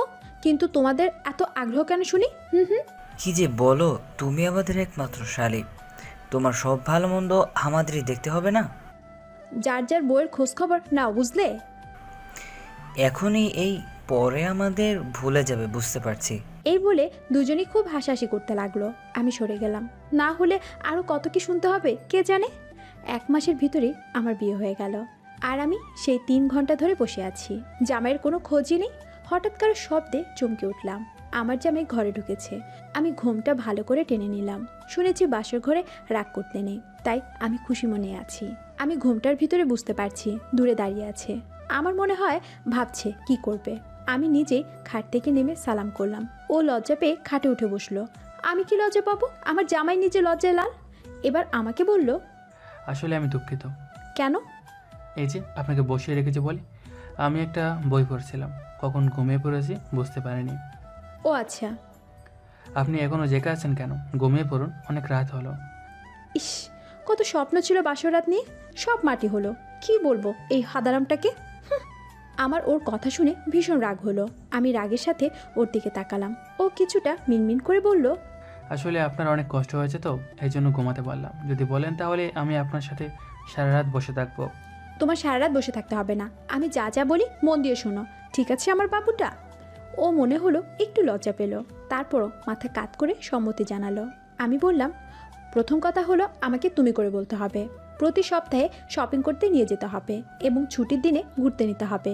আমার জন্য প্রতিদিন গোলাপ ফুল আনতে হবে। আমি রাগ করলে রাগ ভাঙাতে হবে। কোনো কিছুতে বেশি মাতব্বরি করা যাবে না। কোনো বিষয় নিয়ে অযথা চেঁচামেচি করা যাবে না, ঠিক আছে বাবু? কিন্তু আমি যে কখনো এসব করিনি, আমার অভিজ্ঞতা নেই। তাহলে আগে একটা বিয়ে করে অভিজ্ঞতা নিয়ে আমাকে বিয়ে করতে। দূর, কী যে বলেন, দুঃখিত। এই তো আমার লক্ষ্মী জামাই। আর একটা কথা, যত সময় ঘরে থাকবে কোনো বই যেন হাতে না দেখি, তাহলে সব বই ছিঁড়ে ফেলে দেব। এইসব কথা বলার সময় অনেক হাসি পাচ্ছিল ওর মুখটা দেখে, কারণ আমি চাই আমার জামাইকে বদলে দিতে। এবার আমি ওকে বললাম, ঠিক আছে এখন ঘুমিয়ে পড়ি। ও বলল, কিন্তু আমার পাশে কেউ শুলে যে আমার ঘুম হয় না। এখন থেকে ঘুমাতে হবে, কারণ তোমার বউ তো আর অন্য রুমে গিয়ে ঘুমাবে না, এইটাই তার রুম। আস্তে আস্তে ঠিক হয়ে যাবে। ও আমার থেকে কিছুটা দূরত্ব নিয়ে ঘুমিয়ে পড়লো, আমিও ঘুমিয়ে পড়লাম। আমার যখন ঘুম ভাঙলো দেখি অনেক বেলা হয়ে গেছে। ও আমাকে জড়িয়ে ধরে ঘুমিয়ে আছে। কখন আমার কাছে এসেছে টেরই পাইনি। আমি রাতের কথাগুলো ভাবতে লাগলাম। হঠাৎ দেখলাম ওর ঘুম ভেঙেছে। আমি চোখ বন্ধ করে শুয়ে রইলাম, দেখি কি করে। আমি বুঝতে পারলাম ও ভীষণ লজ্জা পাচ্ছে। আমিও কিছু বলছি না। অনেক সময় এভাবেই শুয়ে রইলাম। ও নিজেকে মুক্ত করে নিয়ে ওয়াশরুমে চলে গেল। আমি শুয়ে রইলাম। ও ওয়াশরুম থেকে বের হয়ে কি বলবে বুঝতেই পারছে না। আপনি বলবে নাকি তুমি বলবে? অবশেষে মুখ খুললো আমার জামাই। আমাকে বলল, অনেক বেলা হয়েছে, মা ডাকছে নাস্তা করতে। আমি এবার ওর দিকে তাকালাম, বললাম, আপনার নাম নেই কোনো? না মানে। ঠিক আছে তুমি যাও, আমি আসছি। আমি ওয়াশরুম থেকে বের হয়েছি। এমন সময় আমার ননদ এলো, আমাকে অনেক আগ্রহের সাথে বলল, ভাবি, রাতে ঘুম কেমন হলো? সে আর বলতে, তোমার ভাইয়া যা রোমান্টিক, কিভাবে রাত কেটে গেল বুঝতেই পারলাম না। ও মনে হয় এই উত্তরটা আশা করেনি। ভেবেছিল আমি হয়তো খুব দুঃখ প্রকাশ করব, কারণ ও জানে ওর ভাই কতটা হাদারাম। কিন্তু আমি কিছুই বললাম না। আসলে একটা জিনিস বুঝে আসে না, এই ননদদের সব বিষয়ে এত ইন্টারেস্ট কেন থাকবে ভাবিদের উপর? ওদের সব বিষয় নাক গলানো চাই। আমি ওদের সাথে নাস্তার টেবিলে গেলাম। আমাকে দেখে শাশুড়ি খুব খুশি হলো। শাশুড়ি বলল, এসো মা, আমরা তোমার জন্য অপেক্ষা করছি। আমি তাকে গিয়ে সালাম করলাম। আমার নতুন জীবনের প্রথম সকাল, সবাই নাস্তা করছি। এমন সময় আমার জামাই বলল, মা, কয়েকদিন কলেজে যাওয়া হয় না, তাই ভাবছি আজকে যাব। সে কি কথা, আজকে বিয়ের পরের দিন কেউ বাইরে বের হয়? আর আগামীকাল বউয়ের বউ ভাত, সবাই আসবে তো শ্বশুর বাড়ি থেকে তোদের নিতে। সেখানে কাল যাবি, একবারে কিছুদিন পর থেকে কলেজ যাবি। মা তো ঠিক কথাই বলেছে ভাইয়া। ননদ মুখ টিপে হাসছে আর বলছে, আমি টেবিলের নিচ থেকে ওর পায়ে আমার পা দিয়ে জোরে চিমটি কাটলাম। ও আ করে উঠল। সবাই বলছে, কি হলো দেখি। ও বলল, না মানে পোকা কামড়েছে। আমি মনে মনে বললাম, রুমে চলো, তোমাকে মজা দেখাবো। বিয়ের পরের দিন কলেজ। ও রুমে আসতেই ওর কলা চেপে ধরলাম আর রাগের সাথে বললাম, বিয়ের পরের দিন কলেজে যেতে কেন চাইছেন? আসলে বাসায় বসে কি করব তাই ভাবছিলাম লাইব্রেরিতে গিয়ে বই পড়লে ভালো লাগবে। আমার ওর কথা শুনে ভীষণ রাগ হয়। বাড়িতে নতুন বউ রেখে ও যাবে লাইব্রেরিতে? কি আশ্চর্য! আমি ওকে রাগানোর জন্য বললাম, নাকি কলেজে সুন্দরী মেয়েদের দেখতে যাবে? ছি কি বলো এইসব? আমি কখনো কোনো মেয়েদের দিকে চোখ তুলে তাকাই না। এই কথাটা যেন সব সময় মনে থাকে, বুঝলে আমার ময়না পাখি? ও আমার কথা শুনে হেসে দিল। কি সুন্দর হাসি, যে হাসি দেখলে বারবার প্রেমে পড়তে ইচ্ছে করে। পরের দিন আমার বৌভাতের অনুষ্ঠান শেষ হলো। আমার শাশুড়ি অনেক বড় করে বৌভাতের আয়োজন করেছেন। আমার বাপের বাড়ি থেকে সবাই এসেছে। এখন আমি বাবার বাড়ি যাব। সবার কাছ থেকে বিদায় নিয়ে গাড়িতে উঠলাম, কিন্তু আমার জামাইকে দেখছি না। সবাই বলছে ও কই। আমি বললাম, একসাথেই তো বের হলাম। আমার বড় দুলাভাই বলল, আমি দেখছি কোথায়। একটু পরে দেখলাম আমার জামাই আসছে, হাতে কতগুলো বই নিয়ে। আমার মেজাজটাই খারাপ হয়ে গেল। আপুরা বলছে,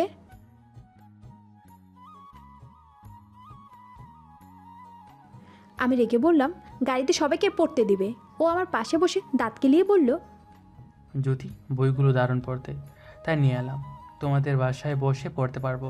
তুমি রাগ করো না, একা যদি সময় না কাটে তাই নিয়ে এলাম। সবাই ওর দিকে হা করে তাকিয়ে আছে। আমি কি করব বুঝতেই পারছি না, হাসবো না কাঁদবো। ওকে বাসায় যেয়ে উচিত শিক্ষা দিতে হবে। গাড়ি এগিয়ে চলল আমার বাবার বাড়ির দিকে। আমার জামাই গাড়িতে উঠে বই নিয়ে পড়তে বসলো। একটু পর পর চোখের চশমা ঠিক করছে আর বই মনোযোগ দিয়ে পড়ছে। কেমন যেন কোনো প্রতিযোগিতায় যাচ্ছে, যেখানে তাকে বই পড়ে শোনাতে হবে। আমার ইচ্ছে করছিল বই আর চশমা দুটোই গাড়ি থেকে ফেলে দিই, কিন্তু আমার বাবার সাথের জামাই, তাই নিজেকে শান্ত রাখলাম। এর মজা পরে বুঝাবো। বাসায় যেতে মা নাস্তা তৈরি করতে লেগে গেল। আমি আপুদের সাথে গল্প করছি আর আমার দুই দুলাভাই আমার জামাইকে নিয়ে গল্প মেতে উঠল। আমি বুঝতেই পারছিলাম দুলাভাইরা বেশি সুবিধা করতে পারবে না আমার জামাইয়ের সাথে, কারণ ও কথা বলে কম, 10টা বললে একটা বলে। আমার মা বলল, যুথি এই নে, এইগুলো জামাইদের খেতে দে। আমি কিছু না বলে চুপ করে থাকলাম।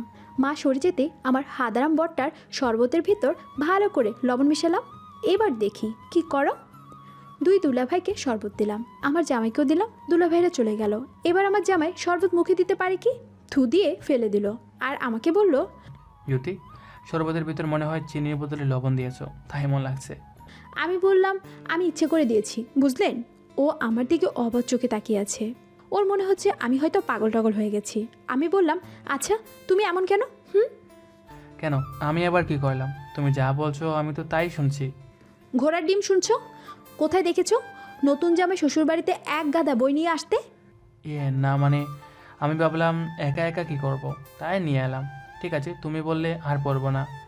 এই বলে ও মন খারাপ করে বসে থাকতো। আমার নিজেরই খারাপ লাগতো ওর চেহারা দেখলে। পরে আবার বললাম, আচ্ছা ঠিক আছে, মাঝে মাঝে পড়তে পারো। ও আমার কথা শুনে খুব খুশি হয়ে সাথে সাথে আবার বই নিয়ে পড়তে বসলো। আমি মাঝে মাঝে অবাক হতাম, একটা মানুষ কি করে এত বই পাগল হয়। রাতে আমি ঘুমিয়ে আছি, হঠাৎ ঘুম ভেঙে গেল। পাশে দেখলাম আমার বর নেই। আমি মোবাইলে আলো জ্বালালাম, দেখলাম কোথাও নেই। কই গেল তাহলে? আমি আমার বারান্দায় গেলাম, দেখলাম ও দাঁড়িয়ে আছে। আমি ওকে বললাম, কি হলো, এত রাতে না ঘুমিয়ে কি করছো? ও হঠাৎ চমকে উঠে বলল, ও তুমি, আসলে ঘুম আসছে না তাই এখানে এসেছি। আমি ওর আরও কাছে গিয়ে ওর বুকে মাথা রেখে বললাম, কেন ঘুম আসছে না আমার বাবুটার? ও বলল, আসলে বাসার আমার মামার বাসা ছেড়ে কোথাও কখনো ঘুমায়নি তো তাই। আমার ওর এই কথা শুনে মেজাজটাই খারাপ হয়ে গেল। এখন যদি রাত না হতো ওকে জোর করে ওদের বাড়ি পাঠিয়ে দিতাম। যত সব বাচ্চাদের মতো কথা। ইচ্ছে করছে এক ঘুষি দিয়ে নাক ফাটাতে। এখন সে নতুন বউকে নিয়ে রোমান্স করবে তা নয়, এখানে এসে চুপচাপ দাঁড়িয়ে আছে। বাবা যে কেন আমার সাথে এটা করলো, আমি এই হাদারামটাকে কি করে মানুষ করব? যাই হোক, ওকে কিছু বুঝতে না দিয়ে বললাম, চলো ঘুমাবে, কাল সকালে চলে যাব, ঠিক আছে? ও কিছু না বলে শুয়ে পড়ল। এইভাবে ভালোই কাটছিল আমার খুনসুটি সংসার। এরই মধ্যে পুরোপুরি নিজেকে সংসারের কাজে জড়িয়ে নিলাম। একদিন আমার জামাই কলেজে গেছে। ওর একটা দোষ, কখনোই ফোন মনে করে নিবে না। আমি বসে বসে গল্পের বই পড়ছি, এমন সময় ওর ফোনে একটা মেসেজ আসলো। আমি এতটা গুরুত্ব দিলাম না। একটু পর আবার মেসেজ আসলো, পরপর 2টা। আমি মনে মনে চিন্তা করলাম, হয়তো দরকারি কেউ বারবার মেসেজ দিচ্ছে। ফোনটা আমি কাছে নিলাম আর মেসেজগুলো বের করলাম। মেসেজগুলো দেখে আমার চোখ বড় বড় হয়ে গেল। মেসেজগুলো এরকম ছিল, মিস করছি জান, কত দিন হলো আমার সাথে দেখা করো না, নাকি নতুন বউ পেয়ে আমাকে ভুলেই গেছো? আমার ওগুলো পড়া শেষ না হতেই ওই নাম্বার থেকে কল আসলো। আমি রিসিভ করতেই বলল, সেই কখন থেকে মেসেজ করছি, কোনো রিপ্লাই দিচ্ছ না, নাকি বউ কাছে আছে? আমার মেজাজ পুরোপুরি গরম হয়ে গেল। আমি রাগের সাথে বললাম, কে আপনি, কাকে ফোন করেছেন, আর কী সব আজে বাজে কথা বলছেন? এইটা নিলয়ের ফোন না? ওকে একটু দিন না দয়া করে। আপনি কে সেটাই আগে বলুন, আমি তার স্ত্রী। আর কী সব কথা বলছেন?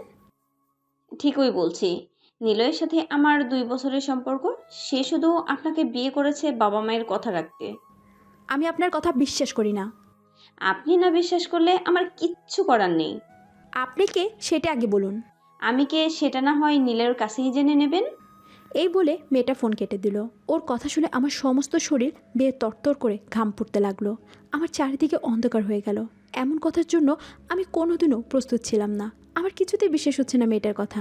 আমি এসব ভাবছি, ঠিক এমন সময় আমার বর এসে বলল, জ্যোতি, আমার ফোনটা বলে বাসায় রেখে গেছি। কত দরকারি একটা কল আসার কথা ছিল। কেউ কি ফোন করেছিল? করেছিল একটা মেয়ে। কি বলছো পাগলের মতো? একটা মেয়ে ফোন করছিল? কি বললো মেয়েটা? বলল তোমাকে অনেক মিস করছে, তুমি নাকি তার জান, তোমাকে দেখা করতে বলেছে।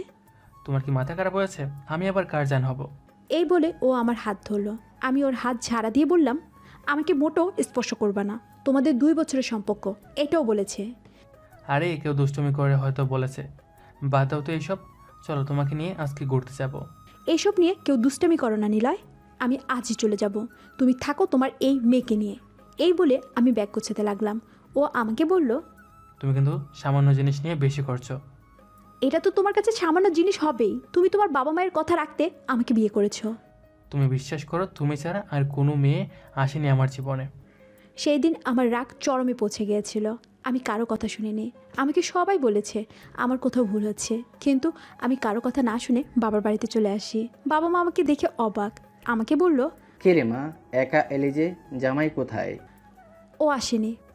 কেন? ওর ছুটি নেই। আমাকে দেখে বাবা মায়েরও কেমন যেন লাগছে।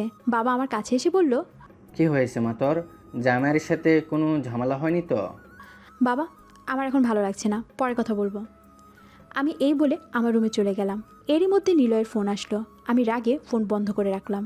এরপর ও আমার মা বাবাকে ফোন দিয়ে বলে, বাবা ওকে বলেছিল, তুমি কোনো চিন্তা করো না, ওর একটু রাগ বেশি, কয়েকদিন পর আমি নিজে ওকে বুঝিয়ে তোমার কাছে দিয়ে আসব। আমার শাশুড়িকেও বাবা তাই বলেছিল। এইভাবে কয়েকদিন কেটে গেল।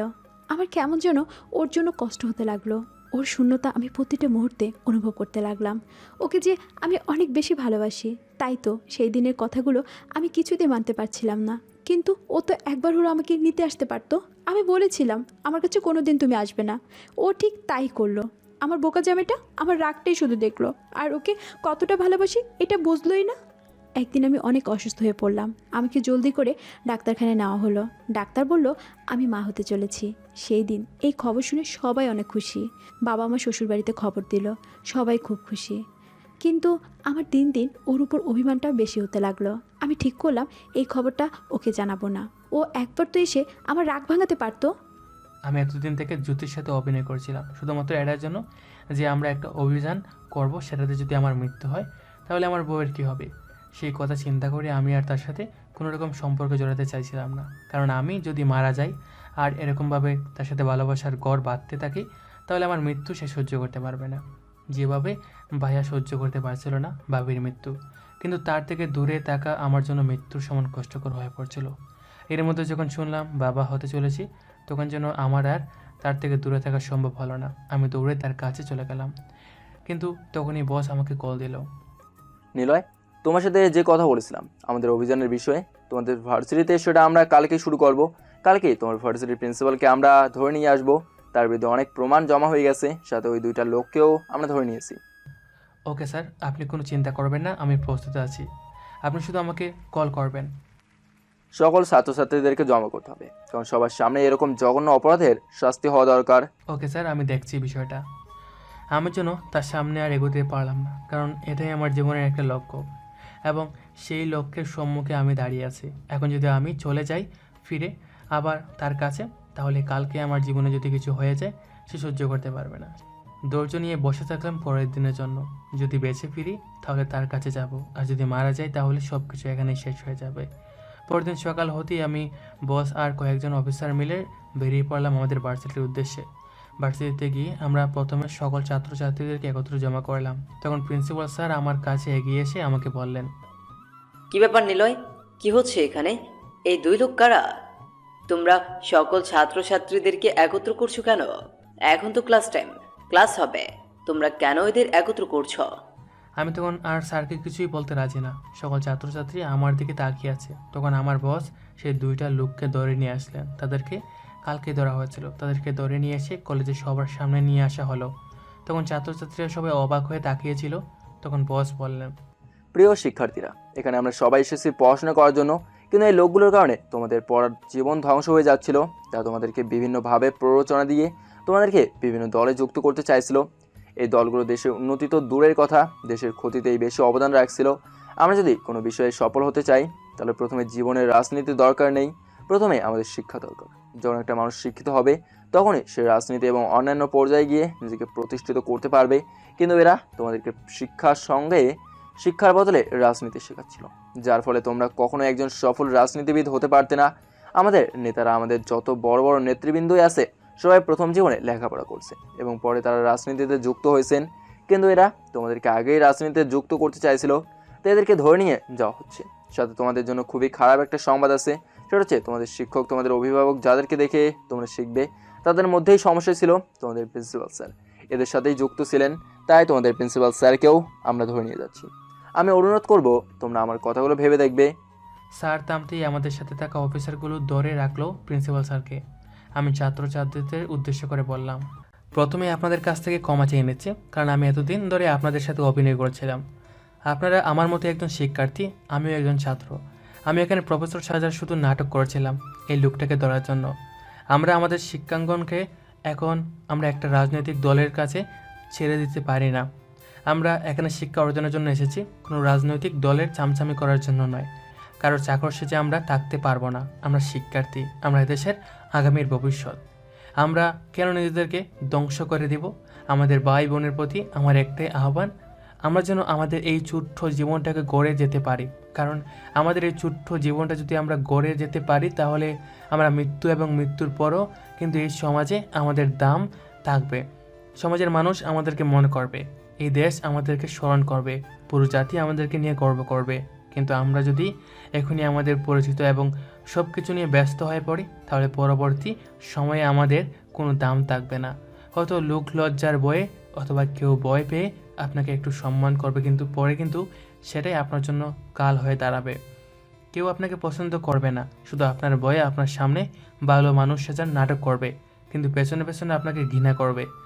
আমরা কারো ঘৃণার পাত্র হতে চাই না, আমরা মানুষের সেবা করতে চাই। আমরা এই দেশকে একটা উন্নত রাষ্ট্রে পরিণত করতে চাই। দেখুন, আমার মতো একটা অযোগ্যকে শুধুমাত্র পাওয়ার কাটিয়ে এখানে নিয়ে আসা হয়েছে, ঠিক সেরকমভাবে এখন পাওয়ার কাটিয়ে এসব জায়গায় সব কিছু হয়ে যায়। কিন্তু এই পাওয়ার কাটিয়ে কী লাভ হলো? তাই আমরা যেন এসব না করে ঠিকঠাক মতো পড়াশোনা করি। আমরা এমন একটা সময় এসে দাঁড়িয়েছি, এখন আমাদের লজ্জায় মরে যেতে ইচ্ছে করছে। আমি ইউনিভার্সিটির একজন ছাত্র ছিলাম এবং বর্তমানে ইউনিভার্সিটির একজন ছাত্র আছি, কিন্তু এই প্রিন্সিপাল যাকে দেখে আমরা শিখব, তিনি আমাদের সাথে বেইমানি করেছেন, আমাদের সাথে বিশ্বাসঘাতকতা করেছেন। তার কাছ থেকে আমরা পরবর্তী জীবনের শিক্ষা নিতে চাই না, কিন্তু তিনি আমাদের সাথে বিশ্বাসঘাতকতা করে আমাদেরকে শুধু লজ্জার সম্মুখীন করেননি, সাথে আমাদেরকে খারাপ হওয়ার পথে এগিয়ে নিয়ে গেছেন। তাই আমরা খারাপ না হয়ে তার এটা থেকে আমরা শিক্ষা নিয়েছি, আমরা আর কোনোদিন খারাপ কাজ করব না। খারাপ কাজে পরিণতি কোনোদিন ভালো হয় না। যারা খারাপ কাজ করে তারা সবসময় খারাপই থাকে, তারা কখনো ভালো হতে পারে না। তাদেরকে তাদের কর্মফল ভোগ করতেই হয়। সবাইকে নিষ্কর্মফল ভোগ করতে হবে। এখন আমরা ওনাকে ধরে নিয়ে যাচ্ছি, আর শেষ কথা একটাই, যাতে আমরা আমাদের এই মূল্যবান সময়টাকে কাজে লাগাই। কারণ সময় পৃথিবীতে একবার চলে গেলে আর কখনো ফিরে আসে না। আমরা চাইলেও আমাদের ছোটোবেলাকে কোনোদিন ফিরিয়ে নিয়ে আসতে পারবো না। ঠিক তেমনই যতটা সময় আমাদের কাছে থেকে অতিবাহিত হয়ে গেছে, সেটাও চাইলে আমরা আর ফিরিয়ে নিয়ে আসতে পারবো না। তাই সামনে যতদিন আছে সেগুলোকে কাজে লাগানোর চেষ্টা করি। আর আমি ভুল করে আপনাদের সামনে বড় সাজার চেষ্টা করেছি, আমাকে ক্ষমা করে দিবেন। আমি কথা শেষ করতে পারলাম না, এর মধ্যে ছাত্রছাত্রীরা খেপে গেল। তারা প্রিন্সিপাল স্যারকে এসে মারতে শুরু করলো। আমরা অনেক কষ্টে সেখান থেকে বের হয়ে চলে আসলাম, এসে তাদেরকে নিয়ে চলে গেলাম। তখন হঠাৎ করে দেশের এত বড় একটা নামে দামি ভার্সিটির প্রিন্সিপালের বিরুদ্ধে এরকম অভিযোগ শুনে সাংবাদিকরা একদম পাগল হয়ে গিয়েছিল। তারা বিভিন্নভাবে এসে প্রশ্ন করার জন্য চেষ্টা করছিল। সাংবাদিকের প্রশ্নের জবাবে একবার স্যার বলেই দিলেন, সব কিছুর পেছনে আমি না, অন্য একজন কাজ করছে। সে হচ্ছে আমার পাশে থাকা নিলয়। সে অনেক গোপনে এই মিশনটা সফল করছে, সে অনেক পরিশ্রম করছে এই মিশনটার পেছনে। আমরা তো শুধু তাদেরকে ধরেছি, কিন্তু সব ইনফরমেশন ওই জোগাড় করছে। সকল ধন্যবাদ তাকে দেওয়া উচিত। তখন আমাকে প্রশ্ন করতে চাইলে আমি আড়ালে চলে যাই, কারণ আমাকে এখন চলে যেতে হবে আমার বউ সন্তানকে নিয়ে আসার জন্য। কারণ তাদেরকে আমি অনেক কষ্ট দিয়েছি, তাদেরকে আর আমি এভাবে রাখতে পারবো না। আমি আমার জীবনে যা কিছু পেতে চেয়েছিলাম সেগুলো আমি পেয়ে গেছি। এখন আমাকে আমার জীবনকে সাজাতে হবে। তাই শ্বশুর বাড়িতে চলে গেলাম। শ্বশুর আমাকে দেখে এগিয়ে এসে বললেন, কি ব্যাপার বাবা, তুমি এতদিন পরে আসলে? আমার মেয়েটা প্রতিদিন তোমার জন্য কান্না করে। তোমাদের মধ্যে কি হয়েছে আমি জানি না, কিন্তু প্লিজ তুমি আর এরকম করো না বাবা। আমার মেয়েটা অনেক কষ্ট পাচ্ছে। তোমার কথা ভেবে তুমি ওকে মেনে নাও। আমাকে ক্ষমা করে দিন বাবা, আমি যা করেছি সব ভুল করেছি। আমি ওর কাছে ফিরে এসেছি, এখন ওকে নিয়ে যেতে চাই। ও কোথায়? জানি না, রাগ করে কোথায় বসে আছে, হয়তো ছাদে গিয়ে দাঁড়িয়ে আছে। প্রতিদিন এই সময়টা ছাদে গিয়ে বসে থাকে। আমি তখনই ছাদে চলে গেলাম, সাথে ওর সাথে দেখা করতে। গিয়ে দেখি একদিকে তাকিয়ে আছে, হয়তো কান্না করছে। আমি পেছন দিকে গিয়ে তাকে স্পর্শ করলাম। আমি একদিন বিকেলে ছাদে বসে আছি, ওর কথা ভীষণ মনে পড়ছিল। আমি সব কিছু বসে বসে ভাবছিলাম, ও কখন যে আমার পিছনে এসে দাঁড়িয়ে আছে আমি টেরই পাইনি। হঠাৎ কারো স্পর্শে চমকে উঠলাম, দেখলাম ও দাঁড়িয়ে আছে। ওকে দেখে আমার সমস্ত অভিমান একসাথে জড়ো হলো। আমি কিছু না বলে চুপ করে রইলাম। ও বলল, নিজে কষ্ট পাচ্ছ, আমাকে কষ্ট দিচ্ছ, কিন্তু আমার এখনও একটু কষ্ট নেই। যখন শুনেছি আমি বাবা হতে চলেছি, সেই থেকে আমি কতটা খুশি তোমাকে বোঝাতে পারবো না। আমি কিছু না বলে চুপ করে আছি। ও আবার বলল, সেদিন তুমি আমার কথা না শুনে চলে এসেছো, পরে একবারও ফোন ধরনি। সেদিন আমার একটা কলেজের বান্ধবী আমার সাথে চাকরি করে, মজা করে এমন করছিল। পরে ওসব জানতে পেরে অনেক অনুতপ্ত হয়েছে। আমাকে বলেছে তুমি ফিরে গেলে তোমার কাছে ক্ষমা চাইবে। আমি তোমাকে অনেক ভালোবাসি, চলো তোমাকে নিতে এসেছি, সবাই তোমার জন্য অপেক্ষা করছে। এবার আমি মুখ খুললাম, এতদিন তাহলে নিতে আসনি কেন? ও বলল, নিজেকে পরিবর্তন করেছিলাম, তুমি যেগুলো অপছন্দ করো সেগুলো আর করি না। এই বলে ও কতগুলো গোলাপ বের করে বলল, এই দেখো জ্যোতি, তুমি বলতে না রোজ তোমাকে একটা করে গোলাপ দিতে, তুমি চলে আসার পর ও রোজ তোমার জন্য আমি একটা করে গোলাপ এনেছি। আমি দেখলাম ওর হাতে অনেকগুলো গোলাপ, কোনোটা শুকিয়ে আছে। এবার আর নিজেকে সামলাতে পারলাম না, আমার বলজামের বুকে ঝাঁপিয়ে পড়লাম, আর চোখ দিয়ে অঝরে পানি পড়তে লাগলো। ও আমাকে বলল, জানো সেই দিনই আমার ফোনটা ভেঙে ফেলেছিলাম। কেন? ওই ফোনটাই তো তোমাকে আমার কাছ থেকে এতদিন দূরে সরিয়ে রেখেছে। আচ্ছা তুমি বললে না তো আমাদের নতুন অতিথি কেমন আছে? সেটাই তুমি না হয় নতুন অতিথির কাছে জিজ্ঞাসা করো। আমি এই কথা বলতেই ওর বুকের মাঝে আমাকে জড়িয়ে ধরে বলল, তোমাকে আমি সারা জীবনই এইভাবে কাছে পেতে চাই। আমিও হেসে দিয়ে বললাম, অবশেষে আমার বোকা বর চালাক হলো। তুমি চাইলেই আমি সারা জীবন বোকা হয়ে থাকতেও রাজি। ওর কথা দুজন একসাথে এসে উঠলাম। ও আবার সেই ভুল, 2 জন না 3 জন। এর পর দিন আমি হঠাৎ করে টিভিটা অন করলাম, হঠাৎ করে আমার জামাইয়ের ছবি দেখলাম। একটা বড় অপরাধী চক্রকে ধরেছে। আমি হতবাক হয়ে গেলাম।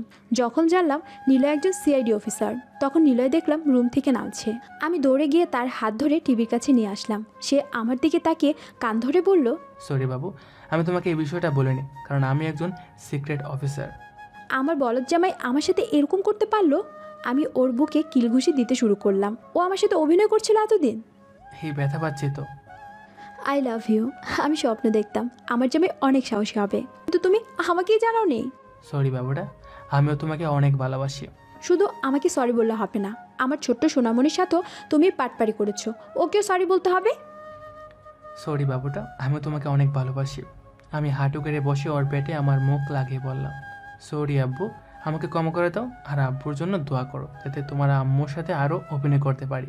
তবে রে, আজ তোর একদিন কি আমার একদিন। এই বলে বউ আমাকে দৌড়াতে শুরু করলো। এভাবে চলুক আমাদের মিষ্টি সংসার, পৃথিবীর সকল সত্যিকারের ভালোবাসা পূর্ণতা পাক। এভাবে আমরা সুখের সংসার করতে থাকলাম।